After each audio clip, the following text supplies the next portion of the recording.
کی نگاہ میں مومن کی قدر و قیمت۔ حضرت عبداللہ بن عمر رضی اللہ تعالیٰ عنہما سے روایت ہے کہ انہوں نے رسول اللہ صلی اللہ علیہ وآلہ وسلم کو خانہ کعبہ کا طواف کرتے ہوئے دیکھا۔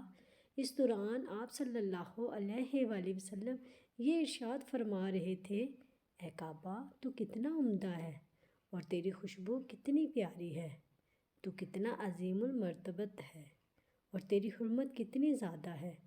قسم ہے اس ذات کی جس کے قبضہ قدرت میں محمد صلی اللہ علیہ وآلہ وسلم کی جان ہے۔ مومن کی جان و مال کی حرمت و تقدس اللہ باری تعالیٰ کے نزدیک تیری حرمت و تقدس سے بھی زیادہ ہے، اور ہمیں مومن کے بارے میں نیک گمان ہی رکھنا چاہیے۔ حضرت ابو ایوب انصاری سے روایت ہے کہ انہوں نے اپنی موت کے وقت کہا: میں نے رسول اللہ صلی اللہ علیہ وآلہ وسلم سے سنی ہوئی ایک حدیث تم سے چھپائے رکھی تھی۔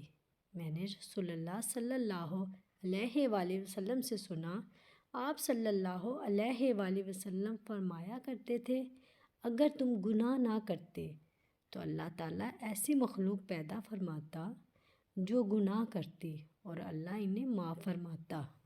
رسول اللہ صلی اللہ علیہ وآلہ وسلم نے فرمایا: اپنے باپ دادا کی قسمیں نہ کھاؤ۔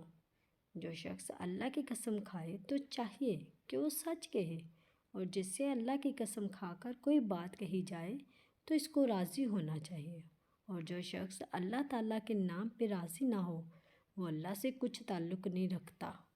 نبی کریم صلی اللہ علیہ وآلہ وسلم نے بتلایا کہ اللہ تعالیٰ کا فرمان ہے کہ 3 قسم کے لوگ ایسے ہیں کہ جن کا قیامت میں خود مدعی ہوں گا۔